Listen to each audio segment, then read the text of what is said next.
다음은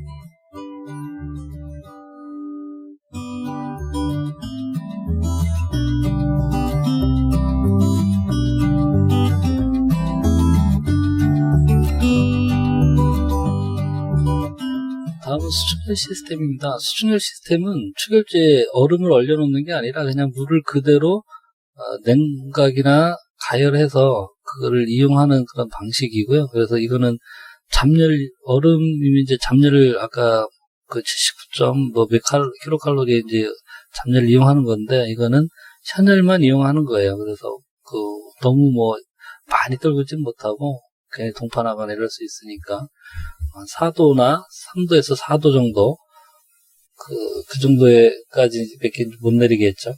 가열하는 거는 또 이제 난방할 때는 이제 위로 한참 더 올라가고요.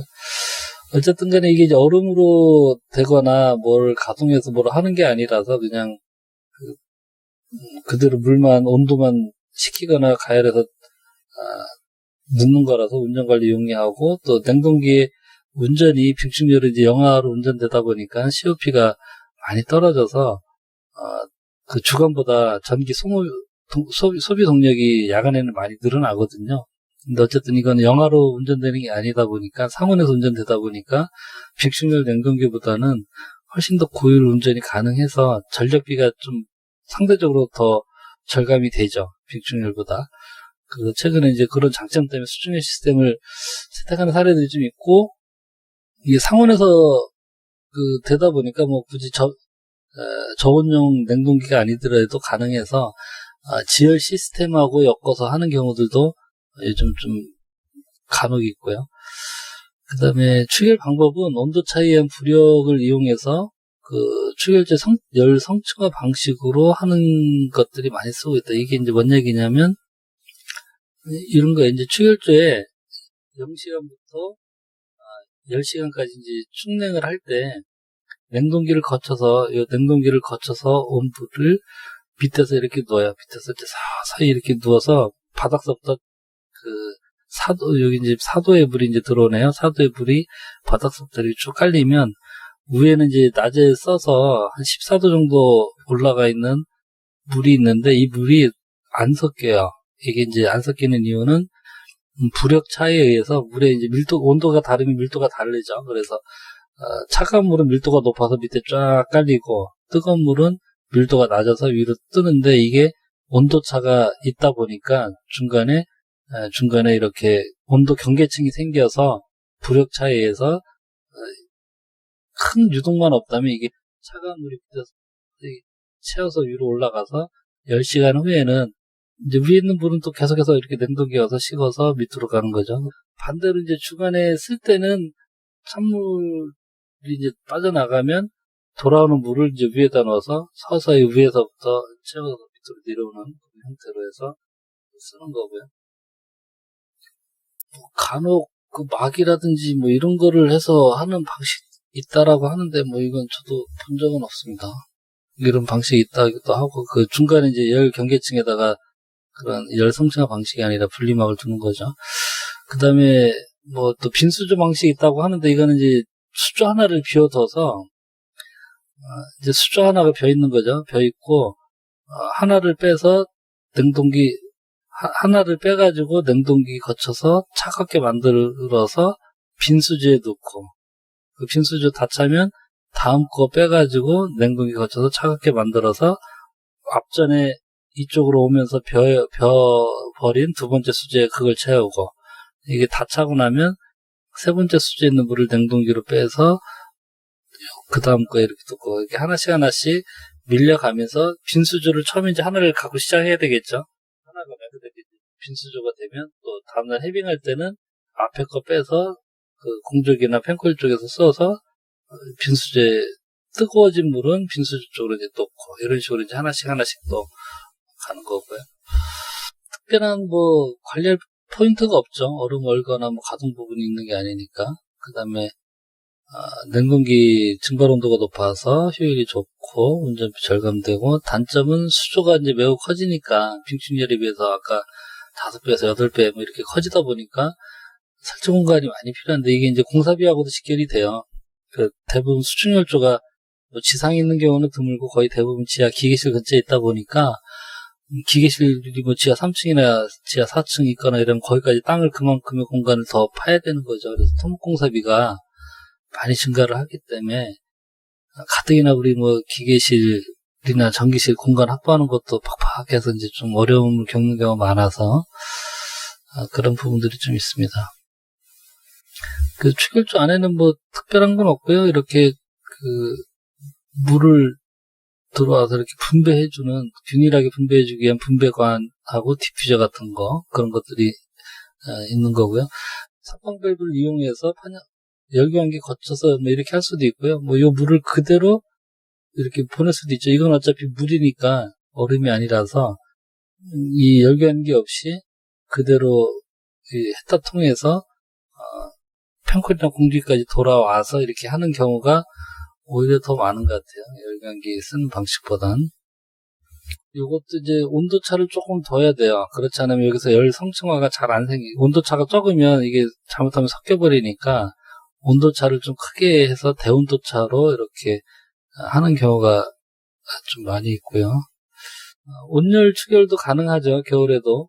이거는 뭐, 여름에는 이제 그랬지만 겨울에는 반대로 뜨거운 물을 위에서부터 이렇게 채워놓고 뜨거운 물 낮에 빼쓰고 저쪽 공조기 거쳐서 식은 물은 밑에서부터 다시 이렇게 채워놓고, 그리고 이거는 이제 수축열 히트펌프인데 같은 수축열조지만 동시에 히트펌프를 가동을 해서 급탕도 공급을 하고 온수축열조가 하나가 있고 냉수축열조가 있어요. 냉수축열조 가지고 냉방을 하면서 온수축열조 가지고 급탕을 사용할 수 있게끔 이렇게 해서도 동시 사용 형태로 이제 구성을 할 수 있다라고 하는데, 이게 이제 조금 쉽진 않죠. 왜냐면 이거 양이 워낙 적으니까, 그 여름의 냉방 부하에 비해서 급탕 부하가 건물 내서 적다 보니까. 그런데 이제 이거는 뭐 이런 조건들이 된다고 하면 일부 이렇게 활용을 할 수도 있겠죠.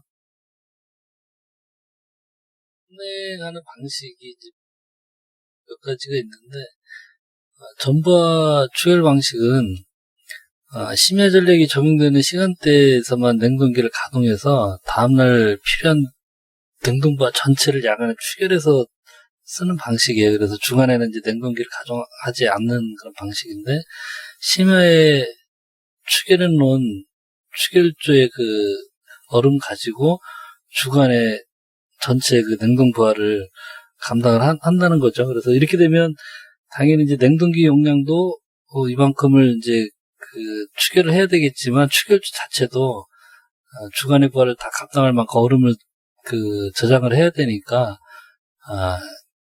그 운전비는 어쨌든 심야 전력을 최대한 이용해서 냉동기를 돌리니까 그 냉동기 그 전기 요금은 심야 전력이 싸니까 이제 절감이 되겠지만, 추결조는 이제 용량이 커져야 되니까 초기 투자비하고 설치 공간 같은 거는 이제 더 커지겠죠. 부분부하 추결 방식이 있어요. 그래서 부분부하 추결 방식은 심야 시간에 냉동기를 가동해서 이제 추결을 하는데, 그 주간 냉방부하 전체가 아니라 일부분만 하는 거예요. 보통은 주간에 필요한 전체 그 냉방부하 중에 약 40% 정도를 추결조에 저장을 보통 그렇게 50% 이렇게 40~50% 정도 수준에서 하는데, 그래서 이렇게 하게 되면 이제 냉동 용량이라든지 추결조 사이즈는 좀 줄일 수는 있겠지만, 이제 낮에 냉동기를 돌려야 되겠죠. 이 추결조의 양이 주간 냉방부하 전체를 커버를 못하고 일부분만 이렇게 감당을 하니까 그 나머지 기본적인 부분은 냉동기 같이 병렬로 운전을 해야 되는 상황이죠. 이 방식에도 이제 보면 그 냉동기 우선 방식이 있고 추결조 우선 운전 방식이 있어요. 이거는 주간 부하에 냉동기를 일단 우선적으로 운전해서 기본적으로 냉동기를 풀로 돌려주고, 그 변동되는 부하는 추결조의 얼음을 녹여서 감당을 하는 것이고요. 그 추결조 우선 방식은 추결조를 풀로 돌려서 그 주간 냉방부하의 일부분을 감당을 한 상태에서 변동되는 그 부하는 냉동기를 병렬로 운전하면서 감당하도록 그렇게 이제 하는 방식이고요. 어쨌든 간에 국내 대부분의 지금 빙축열은 그 사이즈라든지 공간, 뭐 공사비 이러저러한 부분들을 고려해서 부분부하 추결 방식이 거의 대부분 그렇게 되고 있고요. 운전 방식에서도 냉동기 우선 운전 방식이 있고 추결조 운전 방식이 있어요. 그 냉동기 우선 운전 방식 앞에서 이제 설명드렸죠. 주간 냉방과 시 냉동기를 일정한 용량을 계속 운전하다 보니까 이제 냉방 운전의 안정성은 높아져요. 냉동기를 계속해서 그 풀로 돌려준 상태에서 빙충렬을 부하 변동에 맞춰서 이제 쓰니까. 근데 저렇게 하다 보면 추결량을 다 쓰지 못하게 되는 그런 상황이 종종 벌어져요. 냉동기를 이렇게 풀로 돌려놓은 상태에서 부하가 이렇게 뜰 거라고 생각해서 이제 추결조를 활용을 했는데 부하가 이렇게 안 뜰 수도 있죠. 이렇게 이만큼만 떠버린다고 하면 그만큼 이제 추결량을 다 쓰지 못하니까 결국 맨 끝에 가서는 그 추결조에 그 얼음이 아직 다 쓰지 못하고 남아있는 그런 상태로 되는 경우가 종종 있다 보니까 어쨌든 그렇게 그 얼음을 다 쓰지 못하면 그만큼 또 어쨌든 냉동기는 주간에 계속 돌고 있고 그래서 운전비가 상승될 수 있는 그런 부분이 좀 있고요. 추결조 운전 방식은 그 추결량을 최대한 쓰는 거죠. 추결량을 기본적으로 다 쓰고 부하 추가적으로 발생되는 것들을 냉동기가 감당을 하는 거니까 운전비는 이 방식에 비해서는 더 절감이 될 수 있는데 또 추결조 방열을 제대로 또 하지 못하면 냉동기만 가지고 용량을 다 커버 못하는 그런 상황이 또 벌어질 수가 있는 뭐 그런 부분들도 있긴 한데 어쨌든 뭐 추결조선 방식으로 하는 게 좀 운전비 절감되는 부분들이 있어서 이런 방식으로 이건 제가 할 때 이제 설정하기 나름이죠. 운전 설정을 어떻게 하냐에 따라서 이런 부분들 좀 차이가 있을 수 있고요.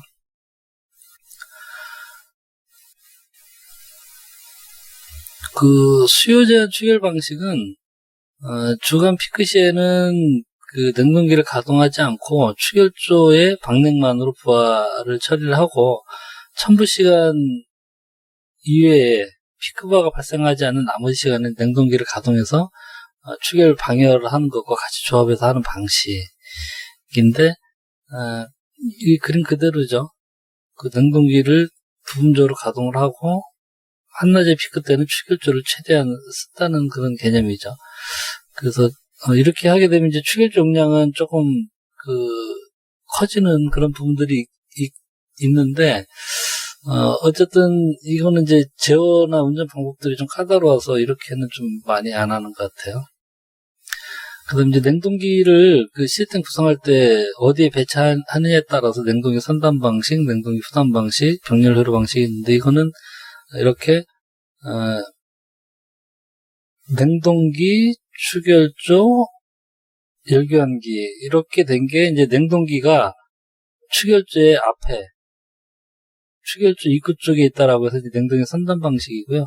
이거는 추결조, 냉동기, 열교환기, 추결조 이렇게 되다 보니까 냉동기가 추결조의 출구 쪽 후단에 있다라고 해서 냉동기 이제 후단 방식인데 이 선단 방식은 냉동기를 추결조 상류 측에 배치해서 이제 열교환기를 통과한 브라인이 바로 냉동기에 유입되니까 열교환기에서는 이제 냉수를 쓰고 나서 온도가 올라간 상태잖아요. 그래서 브라인의 온도가 열교환기를 통과해서 나왔기 때문에 온도가 높아서 냉동기에 운전 온도가 높아지면 운전 효율이 좋아져요. COP가. 이 관련된 내용들은 터보 냉동기나 흡수식 냉동기 동영상을 보시면 그쪽에서도 이제 설명이 돼 있지만 그래서 어쨌든 냉동기 선단 방식은 냉동기 운전 효율이 좋기 때문에 소비 전력량도 줄어들겠죠. 반면에 이제 추결조에 유입되는 브라인은 이제 온도가 낮은 거죠. 냉동기를 거쳐서 온도가 낮은 온도에 브라인이 이제 추결조에 오니까 추결조에서는 방열 효율이 떨어지고 추결조 용량도 그래서 조금 커져야 되고 그런 이제 부분들이 있고 어쨌든 간에 이거는 이제 냉동기 COP가 좋기 때문에 냉동기 후단 방식보다는 조금 많이 더 적용을 하고 있다. 그다음 이제 냉동기 후단 방식은 냉동기를 추결조 하류 측에 출구 쪽에 배치하는 방식으로 브라인의 온도가 추결조를 거쳤다가 추결조를 들어가기 때문에 이거는 이제 방열 효율을 좋죠. 온도가 높은 물이 추결조로 갔으니 얼음하고 온도차가 커져서 얼음을 쉽게 녹일 수 있다는 얘기죠. 방열 효율이 좋다는 얘기고요. 그래서 이제 추결조 용량을 약간 좀 줄어들 수는 있다고 하는데, 그리고 이제 냉동기 운전 효율은 추결조를 거쳐서 나온 온도가 낮아진 물이 냉동기로 어쨌든 들어갈 수밖에 없는 상황이라서 낮은 온도로 이제 냉동기가 운전되다 보니까 운전 동력비는 이제 증가가 되는 거고, 병렬회로 방식은 냉동기와 추결조를 병렬로 두는 거죠. 이 앞에처럼 이제 직렬로 두는 게 아니라 냉동기 쪽에도 수납펌프 하나 두고 빅신열조 추결조에도 그 수납펌프를 하나 둬서 그 두 물이 판형 열교환기에 흐르게 하는 형태로 해서 이제 병렬로 구성하는 그런 건데, 이거는 업체 중에 한 군데만 하고 있는 것 같아요. 뭐 제가 그 업체 말고는 다른 데는 한다는 얘기는 못 들은 것 같고, 그래서 일반적으로 많이 하는 그런 방식은 아니고, 왜냐하면 펌프가 하나 더 설치돼야 되고 밸브도 더 있어야 되고 뭐 배관도 그럼 더 해서 뭐 어쨌든 공사비가 좀 복잡하게 이제 되는 그런 부분들이 있는데, 그래서 지금까지 해서 이제 제 책에 있는 추결 설비에 대한 그런 내용들을 다 봤고요. 이제 다른 내용들 참고적으로 사진이나 이런 걸 몇 가지 좀 더 보도록 하겠습니다. 나이자루 보관통이라는 제 카페죠. 거기에 이제 빙충렬이라고 이렇게 치게 되면 쭉 뜨는 것들이 있는데, 그 사진을 한번 좀 볼게요. 예전에 제가 공사하고서 빅준이와 관련된 사진들 올려놨던 건데, 여기 이제 추결조예요. 여긴 캡슐 타입의 그 빅준열조인데, 추결조의 이제 바닥에는 이게 건물 지하 맨 밑에 층이니까 땅속에서 이제 올라오는 물이나 뭐 이런 게 있을 수가 있잖아요. 그래서 배수판을 깔고, 지금 드라이에리어 이렇게 쭉 있던 뭐 그쪽 외벽 쪽이라서 모양이 이렇게 보처럼 뭐 툭툭 튀어나온 게 있는데, 여기 이렇게 튀어나와도 뭐 캡슐만 차면 되니까 큰 문제는 없다는 얘기죠.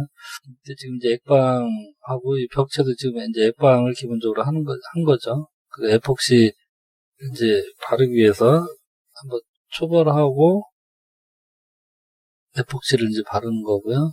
이쪽에도 외벽이 이제 지중벽이라서 방수판을 하고, 밖에 이제 방수하고 방수판하고 안에다가 그 조적을 한번 썼어요. 조적 싸고 그 다음에 이제 우레탄 단열하고 그 우레탄 코팅하고, 그거는 위에 이제 캡슐 타입인데 추결조 위에 상부에 분배판을 까는 그런 방식이에요. 이것도 이제 업체들마다 분배판이 있는 방식이 있고 그냥 배관만 있는 방식이 있는데, 이 업체의 방식은 이 상부에다, 밑에는 이제 캡슐이 가득 찰 거고요.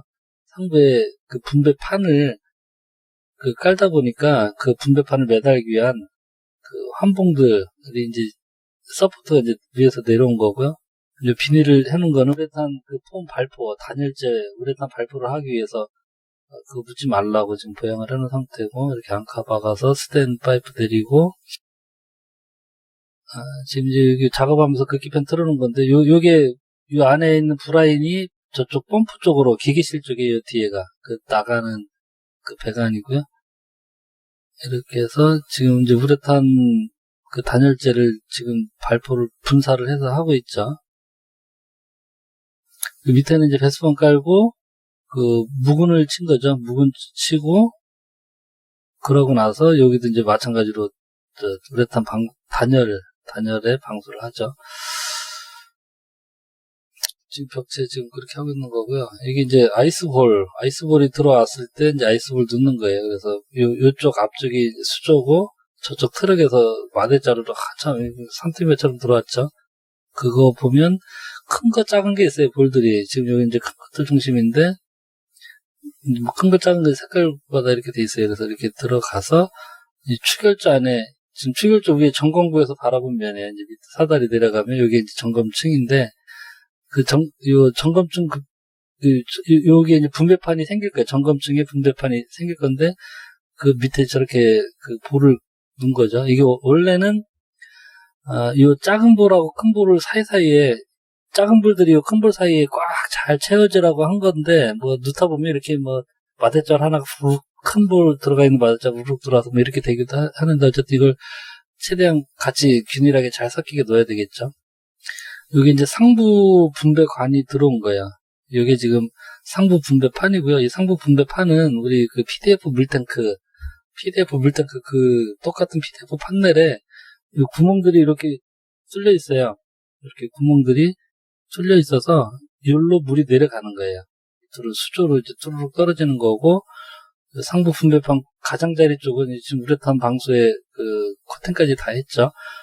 그래서 이쪽으로 이제 새지 말라고 가장자리는 또 이렇게 쭉 테두리에 이렇게 해놨고요. 그 구멍들 보이시죠? 위에 상부면에 이제 저렇게 우레탄 그 단열하고 이렇게 다 된 거고, 이 분배판 위에 분배관이 이렇게 이제 설치가 됩니다.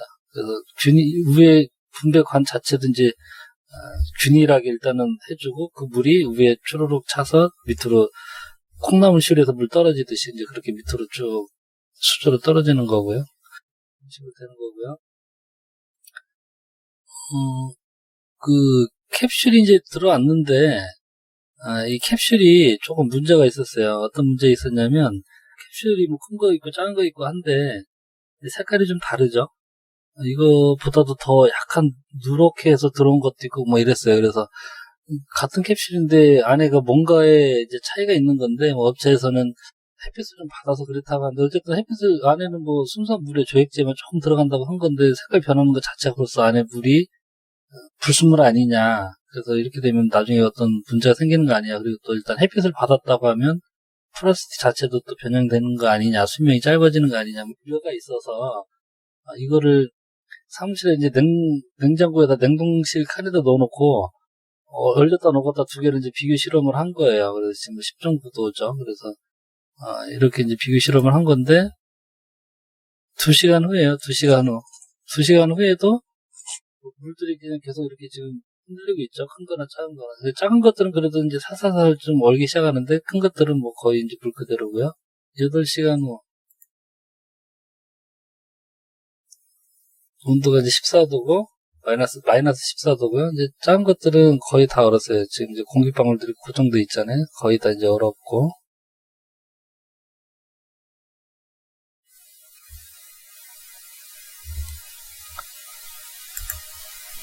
작은 것들은 다 얼었고, 지금 이 색깔이 상당히 노랗죠. 이 큰 것도 보면 안에가 이제 상당히 많이 얼기는 했는데, 그래도 이 가장자리 쪽이나 이런 데는 약간 덜 얼은 물들이 있어서 이렇게 그 물들이 조금 유동되고 있죠. 그래서 이제 안에는 지금 얼음들이 상당히 많이 얼은 거예요. 거의 다 이제 얼었고, 약 5%에서 10도 정도 사이? 그 정도는 이제 조금 들어가더라고요. 한 8시간 정도 됐을 때 그래요. 마이너스 14도인데도. 이거는 조금 더 덜 얼었고. 이게 아이스 홀들도 보니까 다 어느 속도가 똑같진 않더라고요.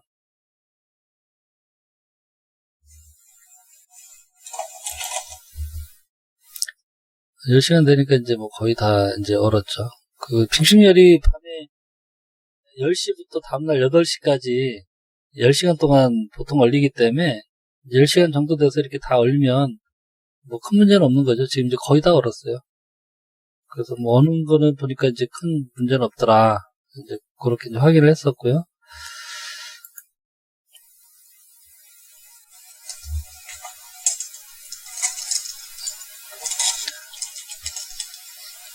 뭐 이게 이제 한 번 가지고 안 되니까 이제 몇 번 실험을 했어요.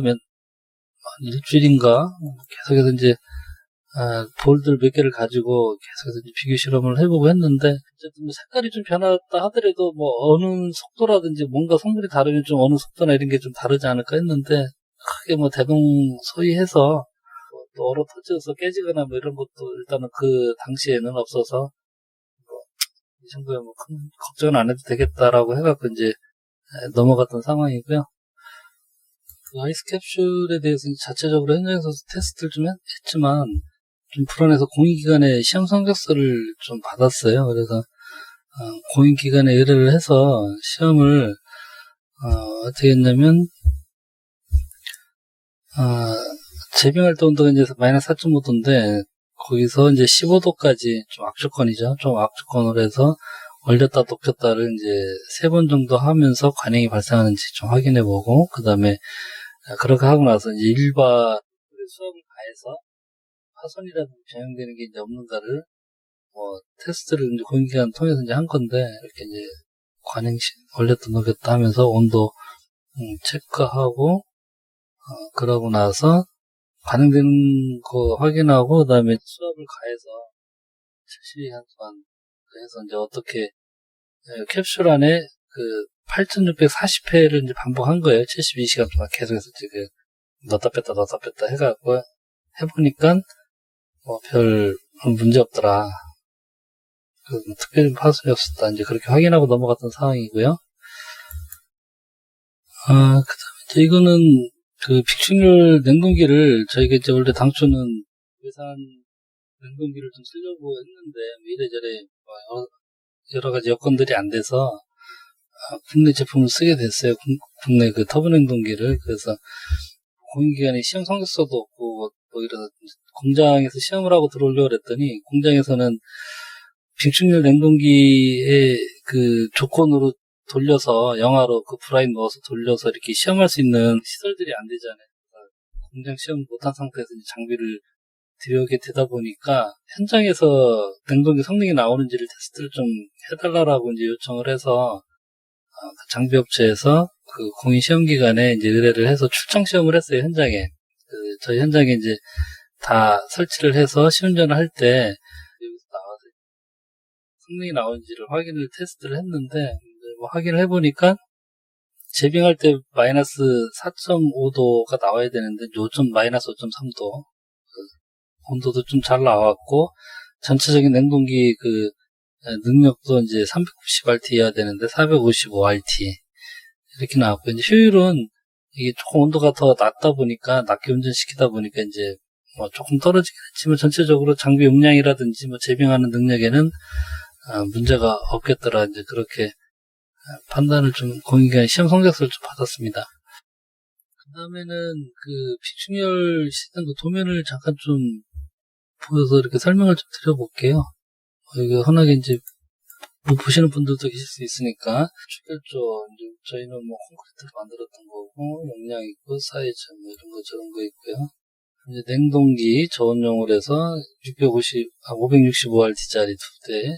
온도가 이제 주간하고 야간하고 이제 운전 온도가 다르죠. 냉각수 온도도 달라요. 냉각수 온도도 좀 다르고, 냉각탑은 똑같고, 일반적인 냉각탑하고, 열교환기 있고, 냉수하고 열교환하기 위한 열교환기 있고, 그다음에 펌프가 이제 브라인 순환 펌프가 있고, 냉각수 순환 펌프 있고, 시스템이 전체적으로 이제 이렇게 생긴 건데, 이제 냉각탑 있고, 냉각수 순환 펌프 있고, 그 다음에, 냉동기 있고, 이건 이제 냉동기 선단 방식이죠. 선단 배치죠.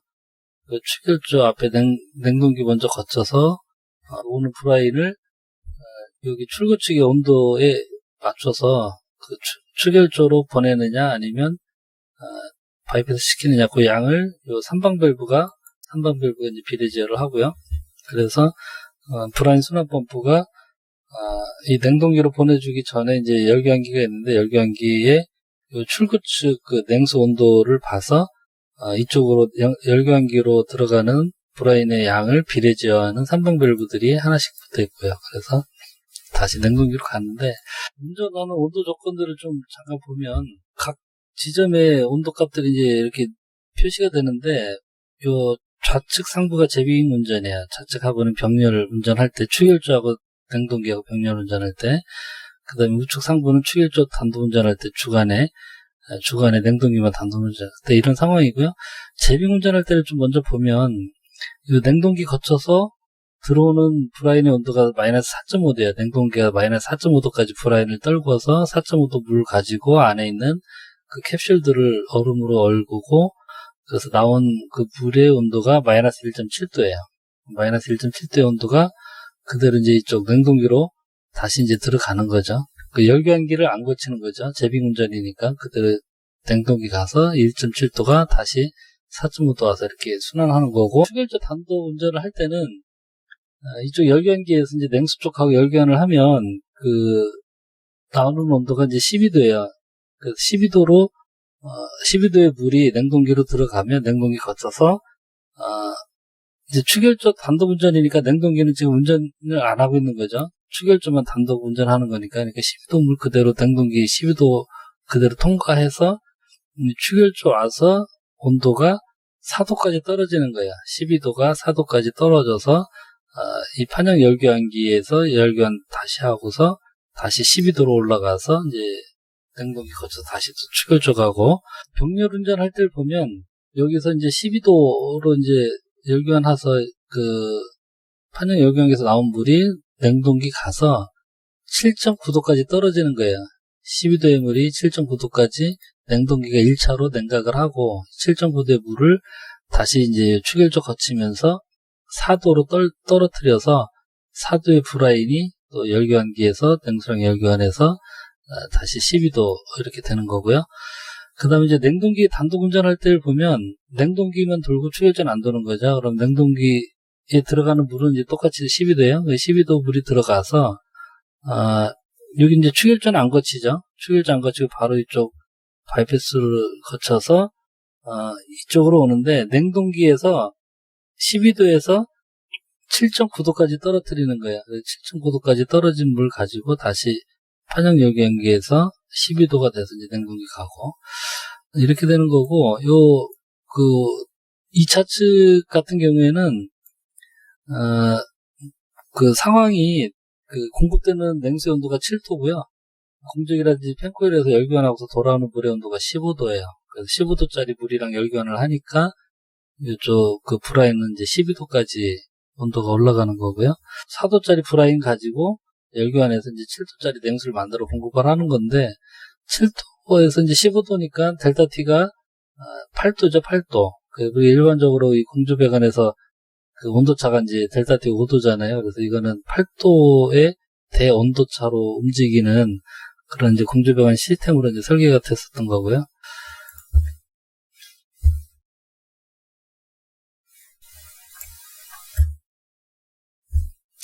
전체적으로 이렇게 생겼어요. 이제 이게 추결조인데 하부 분배판이죠. 그래서 이렇게 나와서 여기 이제 브라인 순환 펌프고 판형 열교환기가 2개가 있어요. 냉동기가 2개니까 이제 요거는 예비용 자리입니다. 추후에 이제 증설할 걸 고려해서, 그래서 추결조에서 나온 물이 이쪽 열교환기로 일부 가고 일부는 또 바이패스하고, 그거를 여기 있는 3번 밸브가 비례 제어를 시키는 거죠. 이를 얼마만큼의 물을 보낼 건지 이 냉수 온도, 출고 온도에 맞춰서. 그래서 그 물이 냉동기 가서 다시 냉각이 돼서 추결조로 가고요. 이 추결조로 가느냐 아니면 바로 이렇게 또 브라인 순환 펌프로 바이패스 되느냐를 제어하는 3번 밸브가 또 이쪽에 추결조 앞쪽에 하나 있고요. 지금 이 분배판은 설계는 이제 이렇게 됐는데, 최종 시공된 거는 이걸 90도로 이렇게 돌렸어요. 왜냐면 이쪽 부분이 분배관이 안 들어가는 부분이 있어서 다 이렇게 이쪽 방향으로 방향을 틀어서 이 사이사이까지 넣어서 그렇게 이제 시공을 했었고요. 이제 상부 분배관들하고 분배판, 구멍이 아까 뻥뻥 뚫렸던 그 PDF 판넬이죠. 그래서 이제 하부에도 깔리고 상부에도 깔리고, 그리고 중간에 이제 분배판이 있는 거죠. 점검 통로처럼. 해서 이 안에 아이스 캡슐이 쭉 차는 거고요. 또 브라인이 이제 또 같이 차는 거죠.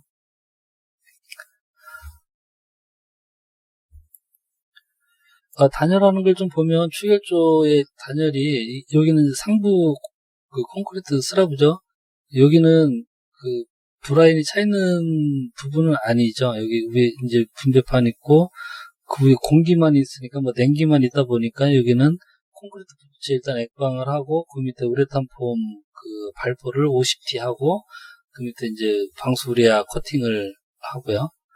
그 측면은 콘크리트 부츠에 액체 방수를 하고, 그 다음에 이제 프라이머를 좀 발라서 우레탄 폼 발포가 잘 되게, 잘 달라붙게. 그래서 우레탄 폼 여기는 100T, 벽은 브라인이 차는 부분이기 때문에 이제 100T 하고 나서 우레탄 코팅을 좀 해주고요. 기기실 접합면도 마찬가지고, 바닥은 기초 위에 배수판을 먼저 깔았네요. 배수판 먼저 깔고, 그 위에 이제 묵은 콘크리트를 100에서 150 정도 묵은 콘크리트를 배수판 위에 쳐서 일단은 바닥을 한번 자리를 잡은 다음에 그 위에 액체 방수가 이제 그 위에 들어가고, 그 다음에 이제 프라이머, 우레탄, 그 다음에 우레탄 폼을 단열이 이제 50T죠, 50T. 여기는 이제 중간에 뭐, 요 방수판도 있고 뭐, 그러다 보니까, 50T로 이제 했고, 이게 밑에는 또 사실 결로라든지 뭐 이런 게 많지 않아서, 단열이 이제 벽보다는, 벽은 옆에 기계실이나 이런 쪽에 결로가 생기거나 이런 문제가 생겨서 이제 100T를 해주고, 하부는 바닥은 지금 50T 한 거죠. 바닥하고 천장은. 그러고 나서 이제, 보호물타를 좀 해줘야 되죠, 여기는. 50T 두께로. 왜냐면 위에 분배관도 깔아야 되고, 뭐 캡슐 같은 거나 이런 것도 있고, 사람이 밟기도 하고 하니까, 그 보호물타를 지금 50T 해주고, 그 위에 이제 우레탄 코팅하고. 자동제어고요.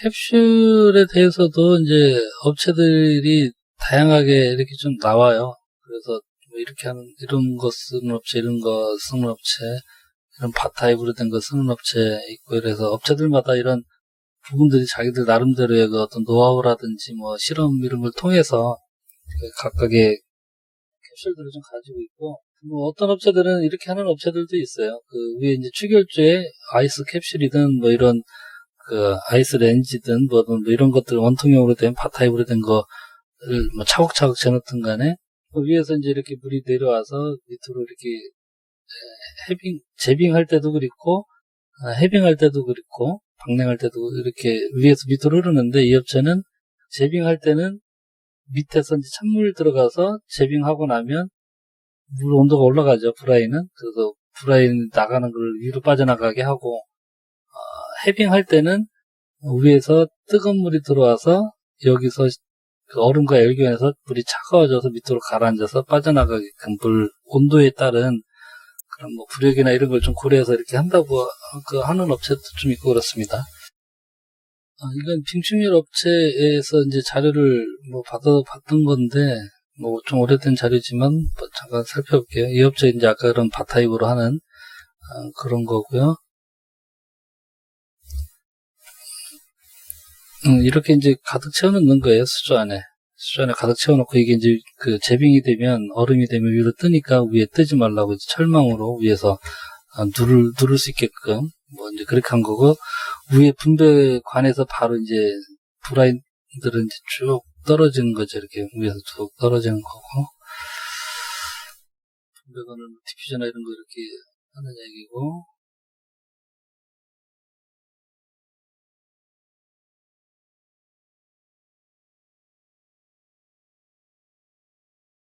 이렇게 이제 싸는 거야. 산더미처럼 쌓죠. 지그재그로 이렇게 싸서 무너지지 않도록 해서 가득 채워넣어서 이제 위에서부터 물이 쭉 흐르는 거니까.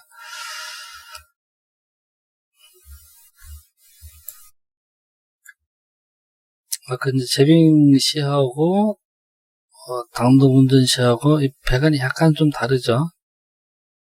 약간 다른데, 어쨌든 업체들마다 이렇게 약간씩의 좀 차이점이나 뭐 이런 것들은 좀 있습니다. 다른 업체 자료도 이제 하나 잠깐 좀 보면은요.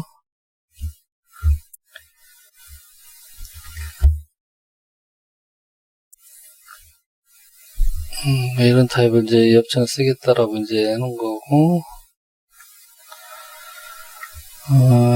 브라인하고 뭐 이런 거 안에 들어가는 거, 그 브라인 동결점 마이너스 12도, 여기 이렇게 하겠다는 얘기고요. 브라인이 생각보다 많이 들어가죠, 25%니까. 이건 이제 기본적으로 비슷한 타입이고요. 디퓨저.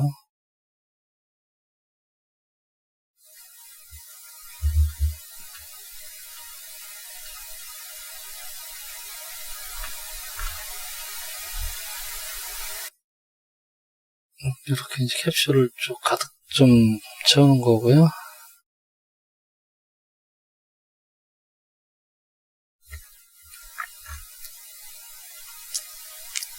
이 캡슐 같은 경우에는 저기 이제 교체를 하게 되면 금액들이 상당해요.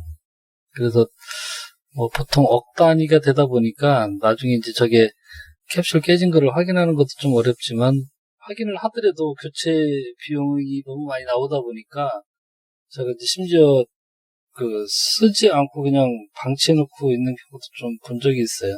추가적으로 그 비용이면 그냥 냉동기 한 대 사는 거랑 비슷하겠다라고 해서, 그렇게 했던 적도 본 적이 있는데, 어쨌든 빙충열이 지금은 상당히 많이 이제 안정화돼 있지만, 어쨌든 관리하거나 이런 부분들에서는 조금 신경 써야 되는 그런 부분들이 있습니다.